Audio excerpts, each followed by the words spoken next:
ಪ್ರೀತಿಯ ವಿದ್ಯಾರ್ಥಿಗಳೇ, ನಮಸ್ಕಾರ. ನನ್ನ ಹೆಸರು ಮಮತಾ CH.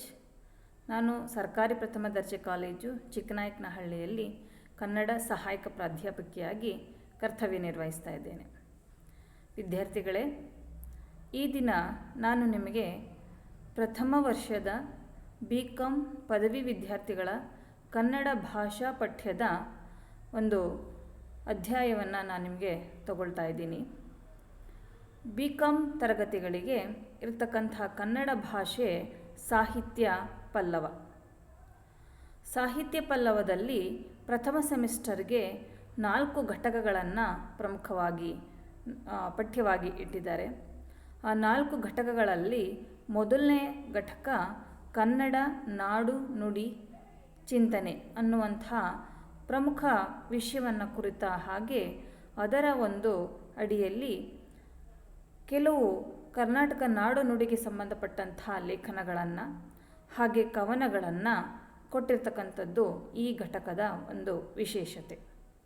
ಹಾಗಾಗಿ ಈ ನಾಡು ನುಡಿ ಚಿಂತನೆ ಘಟಕದ ಮೊದಲನೆಯ ಒಂದು ಲೇಖನ ಕರ್ನಾಟಕ ಜನಾಂಗಿಕ ಹಿನ್ನೆಲೆ ಅನ್ನುವಂಥ ಒಂದು ಲೇಖನವನ್ನು ನಾವು ಈ ಘಟಕದ ಮೊದಲನೆಯ ಒಂದು ಅಧ್ಯಾಯದಲ್ಲಿ ನಾವು ನೋಡ್ತೀವಿ. ಈ ಲೇಖನವನ್ನು ಬರೆದಿರ್ತಕ್ಕಂಥ ಲೇಖಕರು ಕನ್ನಡ ನಾಡಿನ ಹೆಸರಾಂತ ವಿದ್ವಾಂಸರಾಗಿರ್ತಕ್ಕಂತಹ ಡಾಕ್ಟರ್ TV ವೆಂಕಟಾಚಲ ಶಾಸ್ತ್ರಿ ಅಂತಕ್ಕಂಥವರು ಈ ಲೇಖನವನ್ನು ಬರೆದಿದ್ದಾರೆ. ಮೊದಲನೆಯದಾಗಿ ನಾವು ಬಹು ಪ್ರಖ್ಯಾತ ವಿದ್ವಾಂಸರಾಗಿರ್ತಕ್ಕಂತಹ TV ವೆಂಕಟಾಚಲ ಶಾಸ್ತ್ರಿಯವರ ಒಂದು ಪರಿಚಯವನ್ನು ನಾವು ಮಾಡಿಕೊಳ್ಳೋಣ. ಈ ಲೇಖಕರ ಒಂದು ಪರಿಚಯ.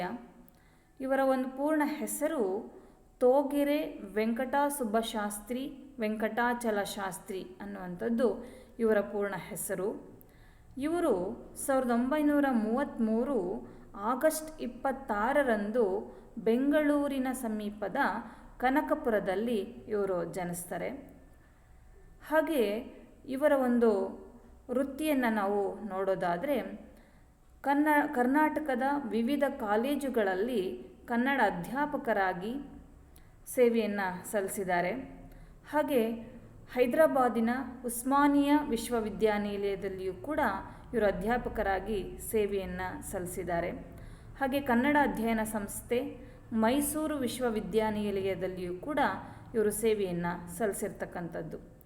ಇವರ ಒಂದು ವೃತ್ತಿ ಅಧ್ಯಾಪನ ವೃತ್ತಿ ಆದರೆ ಇವರ ಪ್ರವೃತ್ತಿ ಕನ್ನಡ ಸಾಹಿತ್ಯವನ್ನು ಕುರಿತ ಹಾಗೆ ಒಂದು ಸಾಹಿತ್ಯ ಕೃಷಿಯಲ್ಲಿ ತಮ್ಮನ್ನು ತೊಡಗಿಸ್ಕೊಂಡಿರ್ತಕ್ಕಂಥದ್ದು.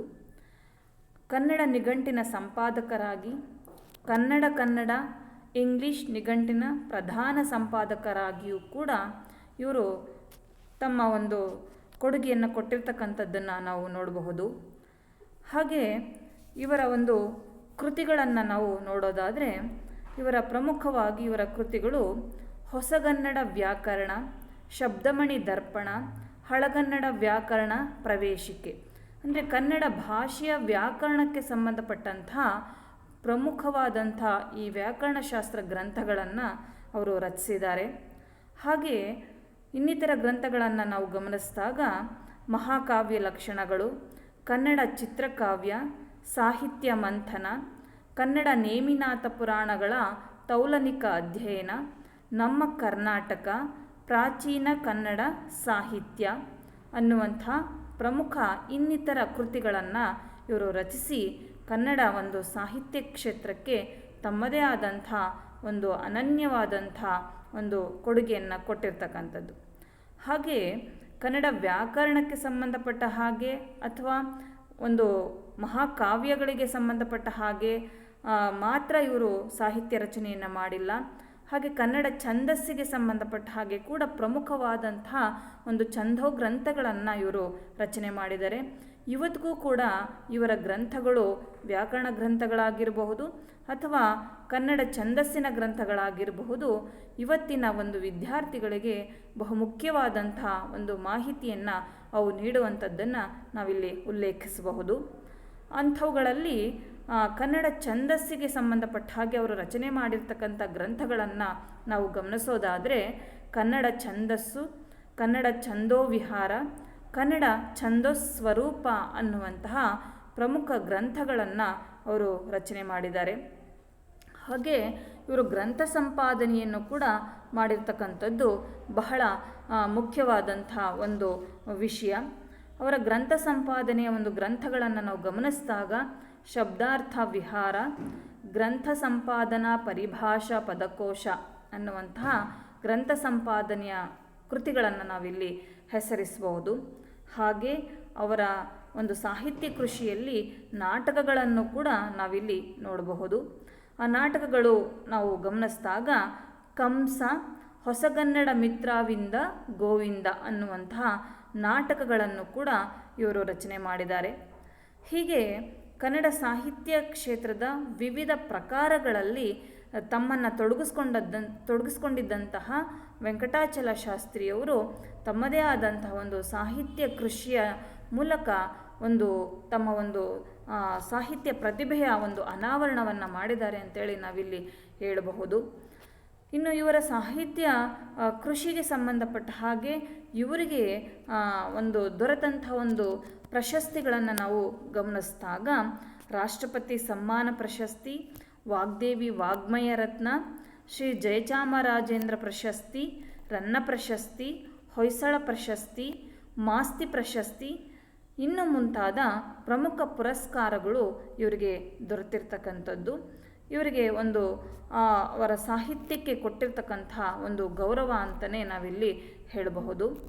ಹಾಗೆ ಮತ್ತೊಂದು, ಅವರು ಧರ್ಮಸ್ಥಳದಲ್ಲಿ ನಡೆದಂಥ 70ನೇ ಕನ್ನಡ ಸಾಹಿತ್ಯ ಸಮ್ಮೇಳನದ ಅಖಿಲ ಭಾರತ ಕನ್ನಡ ಸಾಹಿತ್ಯ ಸಮ್ಮೇಳನ ಏನಿದೆಯೋ ಆ ಸಮ್ಮೇಳನದ ಅಧ್ಯಕ್ಷತೆಯನ್ನು ಇವರು ವಹಿಸಿರ್ತಾರೆ. ಆ ಒಂದು ಪುರಸ್ಕಾರವು ಕೂಡ ಇವರಿಗೆ ಲಭಿಸಿರೋದನ್ನು ನಾವಿಲ್ಲಿ ಗಮನಿಸಬಹುದು. ಇಂಥ ನಮ್ಮ ನಾಡಿನ ಪ್ರಸಿದ್ಧ ವಿದ್ವಾಂಸರಾದಂಥ ವೆಂಕಟಾಚಲ ಶಾಸ್ತ್ರಿಯವರು ತಮ್ಮ ಒಂದು ಲೇಖನ ಕರ್ನಾಟಕ ಜನಾಂಗಿಕ ಹಿನ್ನೆಲೆ ಅನ್ನುವಂಥ ಒಂದು ಲೇಖನವನ್ನು ಬರೆದಿರ್ತಕ್ಕಂಥದ್ದು. ಆ ಲೇಖನವನ್ನು ನಾವು ಕನ್ನಡ ನಾಡು ನುಡಿ ಚಿಂತನೆಯ ಘಟಕದ ಹಿನ್ನೆಲೆಯಲ್ಲಿ ನಾವು ಆ ಲೇಖನವನ್ನು ನಾವು ಪ್ರವೇಶ ಮಾಡಬಹುದು. ಬಹುಮುಖ್ಯವಾಗಿ ವೆಂಕಟಾಚಲ ಶಾಸ್ತ್ರಿಯವರು ಈ ಲೇಖನದಲ್ಲಿ ಯಾವ ವಿಚಾರಗಳನ್ನು ಕುರಿತು ಹೇಳ್ತಾ ಇದ್ದಾರೆ, ಯಾವ ಮಾಹಿತಿಗಳನ್ನು ಇಲ್ಲಿ ನಾವು ನೋಡಬಹುದು ಅಂತೇಳಿ ಹೇಳಿದಾಗ, ವಿದ್ಯಾರ್ಥಿಗಳೇ, ನಮ್ಮ ರಾಜ್ಯ ಕರ್ನಾಟಕ, ನಾವೆಲ್ಲರೂ ಕನ್ನಡಿಗರು. ಹಾಗಾಗಿ ಬಹುಮುಖ್ಯವಾಗಿ ಕನ್ನಡ, ಕನ್ನಡಿಗ, ಕನ್ನಡ ನಾಡು ಈ 3 ಪ್ರಮುಖವಾದಂಥ ಒಂದು ವಿಷಯಗಳನ್ನು ಒಟ್ಟಂದದಲ್ಲಿ ಕಟ್ಟಿಕೊಡುವ ಒಂದು ಪ್ರಯತ್ನವನ್ನು ಅವರು ಮಾಡಿರ್ತಕ್ಕಂಥದ್ದು. ಅಂದರೆ ಕನ್ನಡ ನಾಡಿನ ಬಗ್ಗೆ, ಹಾಗೆ ಕನ್ನಡಿಗನ ಬಗ್ಗೆ, ಹಾಗೆ ಕನ್ನಡ ಭಾಷೆಯ ಬಗ್ಗೆ ಕುರಿತು ಅವರು ಹೇಳ್ತಾ ಇರುವಂಥದ್ದನ್ನು ಇಲ್ಲಿ ನಾವು ಗಮನಿಸಬಹುದು. ಹಾಗೆ ಆ ಮೂಲಕ ಅವರು ನಮ್ಮ ಕನ್ನಡ ನಾಡಿನ ಬಗ್ಗೆ ನಮ್ಮ ಏನು ವಿದ್ಯಾರ್ಥಿಗಳಿಗೆ ಅಥವಾ ನಮ್ಮ ಕನ್ನಡ ನಾಡಿನ ಜನಮಾನಕ್ಕೆ ಒಂದು ಅಭಿಮಾನವನ್ನು ಮೂಡಿಸುವಂತಹ ಒಂದು ಪ್ರಯತ್ನವನ್ನು ಕೂಡ ಅವರು ಇಲ್ಲಿ ಮಾಡಿರ್ತಕ್ಕಂಥದ್ದು. ಹಾಗೆ ಅದರ ಜೊತೆಗೆ ನಮ್ಮ ಕನ್ನಡ ನಾಡಿನ ಜನರ ಮೂಲ ಇತಿಹಾಸವನ್ನು ನಮ್ಮೆಲ್ಲರಿಗೂ ತಿಳಿಸ್ತಕ್ಕಂಥದ್ದು ಈ ಲೇಖನದ ಒಂದು ಬಹುಮುಖ್ಯ ಉದ್ದೇಶ ಅಂತಲೇ ನಾವಿಲ್ಲಿ ಹೇಳಬಹುದು. ಯಾಕೆಂತೇಳಿ ಹೇಳಿದ್ರೆ, ಇವತ್ತು ಕನ್ನಡ ನಾಡಿನ ಒಂದು ಜನರನ್ನು ನಾವು ಗಮನಿಸಿದಾಗ ಬೇರೆ ಬೇರೆ ಭಾಗಗಳಲ್ಲಿ, ಬೇರೆ ಬೇರೆ ಪ್ರದೇಶಗಳಲ್ಲಿ, ಬೇರೆ ಬೇರೆ ಪರಿಸರದಲ್ಲಿ ವಾಸಿಸ್ತಾ ಇರ್ತಕ್ಕಂತಹ ಇವತ್ತು ಕನ್ನಡಿಗರು ಏನಿದಾರೋ ಅವರೆಲ್ಲರ ಒಂದು ಚಹರೆ ಏನಿದೆ, ಅವರ ಚಹರೆ ಒಂದೇ ರೀತಿ ಇಲ್ಲದೇ ಇರುವಂಥದ್ದನ್ನು ನಾವು ಗಮನಿಸಬಹುದು. ಹಾಗಾಗಿ ವಿವಿಧ ರೀತಿಯ ಒಂದು ದೈಹಿಕ ಚಹರೆಗಳಿರಬಹುದು, ಅವರ ಸಂಸ್ಕೃತಿಗಳಿರಬಹುದು, ಅವರ ಆಚಾರ ವಿಚಾರಗಳಿರಬಹುದು, ಎಲ್ಲವೂ ಕೂಡ ವೈವಿಧ್ಯತೆಯಿಂದ ಕೂಡಿರ್ತಕ್ಕಂಥದ್ದನ್ನು ನಾವು ನೋಡ್ತೀವಿ. ಹಾಗಾಗಿ ಬಹುಮುಖ್ಯವಾಗಿ ನಾವಿಲ್ಲಿ ಕನ್ನಡಿಗರ ಒಂದು ಭೌತಿಕ ಚಹರೆ ಏನಿದೆಯೋ ಆ ಚಹರೆಯ ಮೂಲ ಯಾವ ಒಂದು ಬುಡಕಟ್ಟು ಜನರನ್ನು ಅದು ಹೋಲುತ್ತೆ ಅನ್ನೋದನ್ನು ತಿಳಿಸೋದೇ ಈ ಲೇಖನದ ಬಹುಮುಖ್ಯ ಉದ್ದೇಶ ಆಗಿದೆ. ಅದರ ಜೊತೆಗೆ ವಿವಿಧ ಕಾಲಘಟ್ಟಗಳಲ್ಲಿ ನಮ್ಮ ಜನರ ಜೀವನ ಚಿತ್ರಣ ಹೇಗಿತ್ತು, ಅವರ ಸಂಸ್ಕೃತಿ ಹೇಗಿತ್ತು ಅನ್ನೋದನ್ನು ಕೂಡ ತಿಳಿಸೋದು ಈ ಲೇಖನದ ಹಾಗೆ ಲೇಖಕರ ಬಹುಮುಖ್ಯವಾದಂಥ ಒಂದು ಉದ್ದೇಶ. ಹಾಗಾಗಿ ಈ ಎಲ್ಲ ಬಹುಮುಖ್ಯ ಆಶಯಗಳೊಂದಿಗೆ ಈ ಪಠ್ಯ ಅತ್ಯಂತ ಮಹತ್ವಪೂರ್ಣವಾದಂಥದ್ದು ಅಂತೇಳಿ ನಾವಿಲ್ಲಿ ಗಮನಿಸ್ಬೋದು. ಒಟ್ಟಾರೆ ಕನ್ನಡ ನಾಡಿನ ಒಂದು ಸಂಸ್ಕೃತಿಯನ್ನು ತಿಳಿಸ್ಕೊಡ್ತಕ್ಕಂಥದ್ದು ಈ ಲೇಖನದ ಬಹುಮುಖ್ಯ ಆಶಯ. ಇನ್ನು ಕರ್ನಾಟಕದ ಜನಾಂಗಿಕ ಹಿನ್ನೆಲೆ ಈ ಲೇಖನದಲ್ಲಿ ಬಹುಮುಖ್ಯವಾಗಿ ನಾವು ಕೆಲವು ವಿಚಾರಗಳನ್ನು ನಾವು ಈಗ ಗಮನಿಸ್ತಾ ಹೋಗೋಣ. ನಮ್ಮ ಕರ್ನಾಟಕದ ಒಂದು ಜನವಸತಿ, ಇವತ್ತು ನಾವೇನು ಕರ್ನಾಟಕದ ಈ ಭೂಭಾಗದಲ್ಲಿ ನಾವು ವಾಸ ಮಾಡ್ತಾ ಇದ್ದೀವಲ್ಲ, ಯಾವ ಒಂದು ಈ ಜನವಸತಿಯ ಒಂದು ಪ್ರಾರಂಭಕ್ಕೆ ಒಂದು ಇತಿಹಾಸವನ್ನು ನಾವು ಗಮನಿಸಿದಾಗ ಎಷ್ಟು ವರ್ಷಗಳಿಂದ ಕರ್ನಾಟಕದಲ್ಲಿ ಜನರು ವಾಸ ಮಾಡ್ತಾ ಇದ್ದಾರೆ ಅನ್ನೋದನ್ನು ನಾವು ನೋಡಿದಾಗ ಲೇಖಕರು ಏನು ಹೇಳ್ತಾ ಇದ್ದಾರೆ ಅಂತೇಳಿದ್ರೆ, ಸುಮಾರು 4 ಲಕ್ಷ ವರ್ಷಗಳಷ್ಟು ಹಿಂದೆಯೇ ನಮ್ಮ ಕರ್ನಾಟಕದಲ್ಲಿ ಜನವಸತಿ ಇತ್ತು ಅಂಥೇಳಿ ಕೆಲವೊಂದು ಆಧಾರಗಳ ಮೂಲಕ ಅವರು ಉಲ್ಲೇಖಿಸ್ತಾರೆ. ಹಾಗಾದರೆ ನಮ್ಮ ಕರ್ನಾಟಕಕ್ಕೆ ಮೊದಲು ನಮ್ಮ ಜನಸಮುದಾಯಕ್ಕೆ ಕಾರಣವಾಗಿರ್ತಕ್ಕಂಥ ಇವತ್ತಿನ ಕರ್ನಾಟಕದ ಒಂದು ಜನರು ಏನಿದ್ದಾರೋ, ಜನಸಮುದಾಯ ಏನಿದೆಯೋ, ಇವರ ಈ ಜನಸಮುದಾಯಕ್ಕೆ ಕಾರಣವಾಗಿರ್ತಕ್ಕಂಥ ಒಂದು ಬುಡಕಟ್ಟು ಜನಾಂಗ ಯಾವುದು ಅಂತೇಳಿ ಹೇಳಿದಾಗ ಅದು ಮೊದಲು ಬಂದಂತಹ ಒಂದು ಜನಾಂಗ ನೆಗ್ರಿಟೋ ಬುಡಕಟ್ಟು ಜನಾಂಗ. ಬಹುಮುಖ್ಯವಾಗಿ ಇವತ್ತು ಕರ್ನಾಟಕದಲ್ಲಿ ನಾನು ಮೊದಲೇ ಹೇಳಿದ ಹಾಗೆ ವೈವಿಧ್ಯವಾದಂತಹ ಒಂದು ಭೌತಿಕ ಚಹರೆಗಳನ್ನು ಹೊಂದಿರತಕ್ಕಂಥ ಜನಸಮುದಾಯ ನಮ್ಮ ಕರ್ನಾಟಕದಲ್ಲಿ ಇರ್ತಕ್ಕಂಥದ್ದು. ಉದಾಹರಣೆಗೆ ಹೇಳೋದಾದರೆ, ಕೆಲವರು ಎತ್ತರವಾಗಿರ್ತಾರೆ, ಇನ್ನು ಕೆಲವರು ಸ್ವಲ್ಪ ಕುಬ್ಜವಾಗಿ ಇರುವಂಥದ್ದು, ಹಾಗೆ ಇನ್ನು ಕೆಲವರು ಬಹಳ ಕಪ್ಪಾಗಿರ್ತಕ್ಕಂಥದ್ದು, ಅಥವಾ ಕೆಲವರು ಒಂದು ಶ್ವೇತವರ್ಣದಲ್ಲಿ ಇರತಕ್ಕಂಥದ್ದು. ಹಾಗೆ ಇನ್ನು ಕೆಲವರ ಕೂದಲು ಗುಂಗುರ ಕೂದಲಿರುವಂಥದ್ದು, ಇನ್ನು ಕೆಲವರ ಕೂದಲು ನೀಳವಾಗಿರ್ತಕ್ಕಂಥದ್ದು, ಇನ್ನು ಕೆಲವರು ಬಹಳ ನೀಳವಾದಂಥ ಒಂದು ಮೂಗನ್ನು ಹೊಂದಿರತಕ್ಕಂಥದ್ದು, ಇನ್ನು ಕೆಲವರು ಬಹಳ ಗಿಡ್ಡ ಮೂಗನ್ನು ಹೊಂದಿರತಕ್ಕಂಥದ್ದು, ಕೆಲವರು ಬಹಳ ಒಂದು ದೈಹಿಕವಾಗಿ ಸ್ವಲ್ಪ ದಪ್ಪ ದೇಹವನ್ನು ಹೊಂದಿರತಕ್ಕಂಥದ್ದು, ಇನ್ನು ಕೆಲವರು ಒಂದು ಸಣಕಲು ದೇಹವನ್ನು ಹೊಂದಿರತಕ್ಕಂಥದ್ದು. ಈ ರೀತಿ ಅವರ ದೈಹಿಕ ಚಹರೆಗಳು ವಿಭಿನ್ನ ರೀತಿಯಲ್ಲಿ ಭಿನ್ನವಾಗಿ ಇರುವಂಥದ್ದನ್ನು ನಾವು ನೋಡ್ತೀವಿ. ಹಾಗಾದರೆ ಈ ವಿಭಿನ್ನತೆಗೆ ಕಾರಣ ಏನು ಅಂತೇಳಿ ಹೇಳಿದ್ರೆ, ನಮ್ಮ ಕರ್ನಾಟಕದಲ್ಲಿ ಬಹಳ ವರ್ಷಗಳ ಹಿಂದೆಯೇ ಒಂದು ವಲಸೆ ಬಂದಂಥ ಬುಡಕಟ್ಟು ಸಮುದಾಯಗಳೇ ಇವತ್ತಿನ ಜನರ ಈ ರೀತಿಯ ವಿಭಿನ್ನವಾದಂತಹ ಒಂದು ದೈಹಿಕ ಚಹರೆಗೆ ಕಾರಣ ಅಂತೇಳಿ ಇಲ್ಲಿ ಲೇಖಕರು ಬಹುಮುಖ್ಯವಾಗಿ ಗುರುತಿಸಿರೋದನ್ನು ನಾವು ನೋಡ್ಬೋದು. ಹಾಗಾದರೆ ಮೊದಲು ವಲಸೆ ಬಂದಂತಹ ಬುಡಕಟ್ಟು ಜನಾಂಗ ಯಾವುದು ಅಂತೇಳಿ ಹೇಳಿದಾಗ ಅದು ನೆಗ್ರಿಟೋ ಬುಡಕಟ್ಟು ಜನಾಂಗ. ಹಾಗಾದರೆ ಇವರ ಒಂದು ದೈಹಿಕ ಲಕ್ಷಣ ಏನಿತ್ತು? ನೆಗ್ರಿಟೋ ಬುಡಕಟ್ಟು ಜನಾಂಗದವರ ಒಂದು ದೈಹಿಕ ಲಕ್ಷಣ ಈ ರೀತಿ ಇದೆ: ಕುಳ್ಳು ದೇಹ, ಕಪ್ಪಾಗಿರುವ ಮೈ, ದೊಡ್ಡ ನಿತಂಬ, ಮುಂಚಾಚಿದ ದವಡೆ, ಜಜ್ಜಿದಂತಹ ಮೂಗು, ಗುಂಗರು ಕೂದಲು. ಇದು ನೆಗ್ರಿಟೋ ಬುಡಕಟ್ಟು ಜನಾಂಗದವರ ಒಂದು ದೈಹಿಕ ಲಕ್ಷಣ.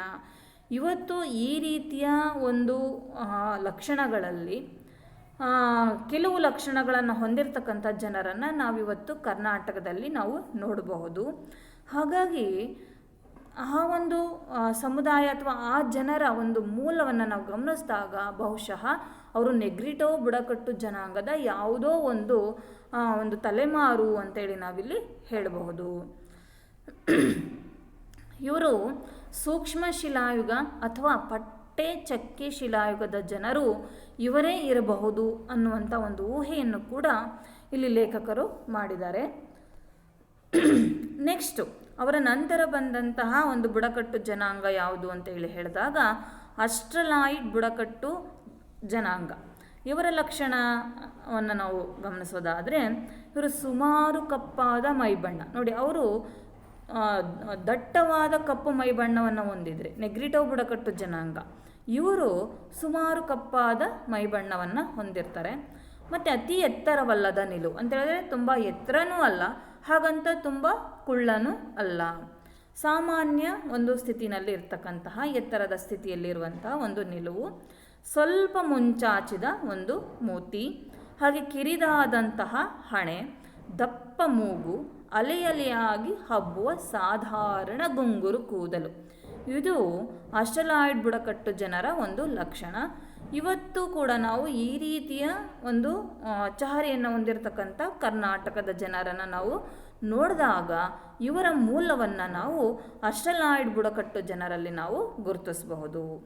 ಓಕೆ, ಇವತ್ತು ಹಾಗಾದರೆ ನಮ್ಮ ಕರ್ನಾಟಕದಲ್ಲಿ ಯಾರಲ್ಲಿ ಇವರ ಒಂದು ಲಕ್ಷಣಗಳನ್ನು ನಾವು ಗುರುತಿಸಬಹುದಪ್ಪ ಅಂತೇಳಿ ಹೇಳಿದ್ರೆ, ಇವತ್ತು ಬುಡಕಟ್ಟು ಜನಾಂಗಗಳಾಗಿರ್ತಕ್ಕಂತಹ ಇರುಳ ಮತ್ತು ಸೋಲಿಗ ಹಾಗೆ ಕೊರಗ ಇನ್ನು ಮುಂತಾದ ಒಂದು ಆದಿವಾಸಿ ಜನಾಂಗಗಳು ಏನಿದಾರೋ ಆ ಜನಾಂಗಗಳಲ್ಲಿ ನಾವು ಈ ಚಹರೆಗಳನ್ನು ನಾವು ಗುರುತಿಸಬಹುದು. ಹಾಗಾಗಿ ಇವರು ಆಸ್ಟ್ರಲಾಯ್ಡ್ ಬುಡಕಟ್ಟು ಜನಾಂಗದ ಒಂದು ತಲೆಮಾರು ಅಂತೇಳಿ ನಾವಿಲ್ಲಿ ಹೇಳಬಹುದು. ಮತ್ತು ಇವರು ಎಲ್ಲಿಂದ ಭಾರತಕ್ಕೆ ಬಂದಿರಬಹುದು ಆಸ್ಟ್ರಲಾಯ್ಡ್ ಬುಡಕಟ್ಟು ಜನಾಂಗದವರು ಅನ್ನೋದಾದರೆ, ಇವರು ಆಸ್ಟ್ರೇಲಿಯಾ ಮತ್ತು ಆಗ್ನೇಯ ಏಷ್ಯಾದಿಂದ ಭಾರತಕ್ಕೆ ಬಂದಿರಬಹುದು ಅಂತೇಳಿ ಒಂದು ಲೇಖಕರು ಊಹೆಯನ್ನು ಇಲ್ಲಿ ಮಾಡಿದ್ದಾರೆ. ಇನ್ನು ನೆಕ್ಸ್ಟು ಮೆಡಿಟರೇನಿಯನ್ ಬುಡಕಟ್ಟು ಜನರ ಒಂದು ಲಕ್ಷಣ ಅಂದರೆ, ಅವರಿಬ್ಬರ ನಂತರ ಬಂದಂಥ ಮತ್ತೊಂದು ಬುಡಕಟ್ಟು ಜನಾಂಗ ಅದು ಮೆಡಿಟರೇನಿಯನ್ ಬುಡಕಟ್ಟು ಜನಾಂಗ. ಇವರ ಒಂದು ಲಕ್ಷಣವನ್ನು ನಾವು ನೋಡೋದಾದರೆ, ಸಾಮಾನ್ಯ ಎತ್ತರದ ನಿಲುವು. ಇವರು ಕೂಡ ಅಂಥ ಎತ್ತರ, ತುಂಬ ಎತ್ತರನೂ ಅಲ್ಲ ಅಥವಾ ತುಂಬ ಒಂದು ಕುಳ್ಳು ಒಂದು ಅಲ್ಲ, ಸಾಮಾನ್ಯ ಎತ್ತರದ ಒಂದು ನಿಲುವು, ಹಾಗೆ ನೇರ ಮುಖ ಮತ್ತು ಹಣೆ, ಹಾಗೆ ನೀಳವಾದಂಥ ಒಂದು ಮೂಗು, ಕಡುಗೆಂಪು ಮೈಬಣ್ಣ, ಗುಂಗುರಲ್ಲದ ಕೂದಲು ಇವರದು. ಇದು ಇವರ ಒಂದು ದೈಹಿಕ ಲಕ್ಷಣ. ಹಾಗೆ ಈ ಬುಡಕಟ್ಟು ಜನಾಂಗದವರು ಯಾವ ಭಾಗಗಳಲ್ಲಿ, ಪ್ರಪಂಚದ ಯಾವ ಭಾಗಗಳಲ್ಲಿ ಹರಡಿದ್ದಾರೆ ಅನ್ನೋದನ್ನು ಇಲ್ಲಿ ನಾವು ನೋಡಬಹುದು. ಏಷ್ಯಾ ಮೈನರ್, ಪಶ್ಚಿಮ ಏಷ್ಯಾ ಮತ್ತು ಉತ್ತರ ಆಫ್ರಿಕಾಗಳಲ್ಲಿ ಈ ಜನರು ಹರಡಿರುವಂಥದ್ದನ್ನು ನಾವು ಗಮನಿಸಬಹುದು. ಮತ್ತು ಇವರು ಭಾರತಕ್ಕೆ ಯಾವ ಭಾಗದಿಂದ ಪ್ರವೇಶ ಮಾಡಿದರು? ವಾಯುವ್ಯ ಭಾರತದ ಮೂಲಕ ಇವರು ಭಾರತಕ್ಕೆ ಪ್ರವೇಶ ಮಾಡಿರೋದನ್ನು ನಾವಿಲ್ಲಿ ನೋಡ್ತೀವಿ. ಹಾಗೆ ಇವತ್ತಿನ ನಮ್ಮ ಕರ್ನಾಟಕದ ಒಂದು ಭಾಷೆ ನಮ್ಮ ಕನ್ನಡ ಏನಿದೆಯೋ, ನಮ್ಮ ಮಾತೃಭಾಷೆ ಕನ್ನಡ, ಇದು ದ್ರಾವಿಡ ಒಂದು ಭಾಷೆ ಅಂತೇಳಿ ನಮಗೆಲ್ರಿಗೂ ಗೊತ್ತಿರ್ತಕ್ಕಂಥ ವಿಷಯ. ಪ್ರಮುಖ ಒಂದು ದ್ರಾವಿಡ ಭಾಷೆಗಳು ಅಂತೇಳಿ ಹೇಳಿದಾಗ ಕನ್ನಡ, ತಮಿಳು, ತೆಲುಗು, ಮಲಯಾಳ ಪ್ರಮುಖ 4 ಭಾಷೆಗಳನ್ನು ನಾವು ಗುರುತಿಸ್ತೀವಿ. ಅದರಲ್ಲಿ ನಮ್ಮ ಕನ್ನಡ ಏನಿದೆಯೋ ಅದು ಕೂಡ ಒಂದು ದ್ರಾವಿಡ ಭಾಷೆಗಳಲ್ಲಿ ಒಂದಾಗಿರ್ತಕ್ಕಂಥದ್ದು. ಇವತ್ತು ನಮ್ಮ ಕರ್ನಾಟಕದ ಕನ್ನಡ ಭಾಷೆ ದ್ರಾವಿಡ ಭಾಷೆ. ಈ ದ್ರಾವಿಡ ಭಾಷೆಗಳು ಯಾರಿಂದ ಪರಿಚಯ ಆಯಿತು ನಮ್ಮ ಕರ್ನಾಟಕಕ್ಕೆ ಅಂತೇಳಿ ನಾವು ನೋಡಿದಾಗ, ಮೆಡಿಟರೇನಿಯನ್ ಬುಡಕಟ್ಟು ಜನರಿಂದ ಈ ದ್ರಾವಿಡ ಭಾಷೆಗಳು ಪ್ರಚಲಿತಕ್ಕೆ ಬಂದಿರುವಂಥದ್ದನ್ನು ನಾವು ಬಹುಮುಖ್ಯವಾಗಿ ನಾವಿಲ್ಲಿ ಗುರುತಿಸಬಹುದು. ನೆಕ್ಸ್ಟ್ ಇವರ ನಂತರ ಕರ್ನಾಟಕಕ್ಕೆ ವಲಸೆ ಬಂದಿರತಕ್ಕಂಥ ಮತ್ತೊಂದು ಬುಡಕಟ್ಟು ಜನಾಂಗ ಅಂತ ನಾವು ನೋಡೋದಾದರೆ ಅದು ಕಕೇಶಿಯನ್ ಬುಡಕಟ್ಟು ಜನಾಂಗ. ಇವರು ಕ್ರಿಸ್ತಪೂರ್ವ 2000 ಇಸವಿಯಲ್ಲಿ ಮಧ್ಯ ಏಷ್ಯಾದಿಂದ ಭಾರತಕ್ಕೆ ಪ್ರವೇಶವನ್ನು ಮಾಡ್ತಾರೆ. ಇವರ ಒಂದು ಲಕ್ಷಣವನ್ನು ನಾವು ಗಮನಿಸಿದಾಗ ಎತ್ತರದ ನಿಲುವು, ಬಹಳ ನೀಟಾದ ಮುಖಮಾಟ, ಹಾಗೆ ತೆಳುವಾದಂತಹ ನೇರವಾದಂತಹ ಒಂದು ಮೂಗು, ಹಾಗೆ ನೀಲಿಗಣ್ಣು, ಹಾಗೆ ನೇರ ಕೂದಲು. ಇದು ಇವರ ಒಂದು ದೈಹಿಕ ಲಕ್ಷಣ. ಚಾರಿತ್ರಿಕ ಯುಗದ ಆದಿಯಲ್ಲಿ ಶಕರ ಒಂದು ಆಗಮನ ಆಗುತ್ತೆ. ನೆಕ್ಸ್ಟ್ ಕಕೇಶಿಯನ್ ಬುಡಕಟ್ಟು ಜನಾಂಗದ ನಂತರ ನಾವು ನೋಡೋದಾದರೆ ಶಕರ ಒಂದು ಆಗಮನ, ಅದು ಐತಿಹಾಸಿಕ ಯುಗದ ಪ್ರಾರಂಭದಲ್ಲಿ ಅವರು ಆಗಮಿಸ್ತಾರೆ. ಶಕರಿಂದನೂ ಕೂಡ ಅಗಲತಲೆಯ ಜನವರ್ಗದ ಒಂದು ಹುಟ್ಟು ಬಂದಿರುವಂಥದ್ದನ್ನು ನಾವು ಇಲ್ಲಿ ಗಮನಿಸಬಹುದು. ಹಾಗಾಗಿ ವಿದ್ಯಾರ್ಥಿಗಳೇ, ಇದಿಷ್ಟು ಈ ದಿನದ ಒಂದು ತರಗತಿಯಲ್ಲಿ ಬಹುಮುಖ್ಯವಾಗಿ ನಾವು ತಿಳ್ಕೊಂಡಂತಹ ಒಂದು ವಿಚಾರಗಳು. ಬಹುಮುಖ್ಯವಾಗಿ ಕರ್ನಾಟಕಕ್ಕೆ ವಲಸೆ ಬಂದಂತಹ ಬುಡಕಟ್ಟು ಜನಾಂಗಗಳು ಮತ್ತು ಅವರ ದೈಹಿಕ ಲಕ್ಷಣಗಳು, ಹಾಗೆ ಅವರು ಯಾವ ಭಾಗದಿಂದ ಅವರು ವಲಸೆ ಬಂದರು ಅನ್ನುವಂಥ ಒಂದು ವಿಚಾರಗಳನ್ನು ನಾವು ಈ ಒಂದು ತರಗತಿನಲ್ಲಿ ನಾವು ನೋಡಿದ್ವಿ. ಮುಂದುವರೆದು ಮುಂದಿನ ತರಗತಿಯಲ್ಲಿ ಕರ್ನಾಟಕದ ಜನಾಂಗಿಕ ಹಿನ್ನೆಲೆ ಎನ್ನುವಂಥ ಈ ಒಂದು ಲೇಖನದಲ್ಲಿ ಇನ್ನಷ್ಟು ವಿಚಾರಗಳನ್ನು ನಾವು ತಿಳಿಯೋಣ ವಿದ್ಯಾರ್ಥಿಗಳೇ. ಧನ್ಯವಾದಗಳು.